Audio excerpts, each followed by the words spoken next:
The Art Crisis by Bonnie Burnham, 1975. Art today is news.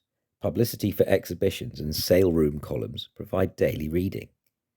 New record prices are constantly being established for such diverse objects as old master paintings, African bronzes, and Chinese jars. Spectacular art thefts receive front page coverage, and scandals involving museum acquisitions have made us aware that the moral position of public institutions is not always above reproach. Yet we're seldom reminded that all these events are part of a larger problem which touches everyone who collects, studies, or simply enjoys art. For as the art of the past has become increasingly popular and prices of fine art objects have risen accordingly, a conflict has developed between the negotiable value of art and its spiritual function. And from this conflict, phenomena have arisen which, taken together, constitute a real challenge to our ideas about art and culture. The most obvious manifestation of this challenge is the way in which the art of the past has become victim to unprecedented pillage, theft, and destruction. Temples in obscure corners of the world are torn apart so that chunks of stone can be brought to museums in civilized centers. Paintings and other artifacts are stolen from churches. An organized underground brings this loot to markets where buyers are willing to put aside their normal scruples.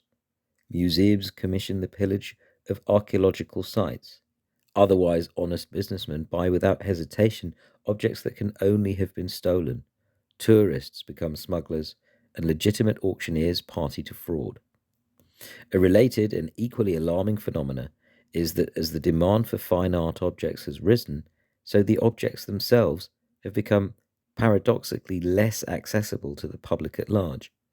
It might even be said that as the financial value of art objects has increased, their function as art has diminished. The same increased demand that has dictated higher market values and made art objects the prey of smugglers and thieves has also put the possession of important objects beyond the reach of any but institutions and the most wealthy individuals. Institutions cannot solve the problems of increased crowds and unsatisfactory presentation, and the contemporary private collector is often more interested in the investment value of an object than in its value as art.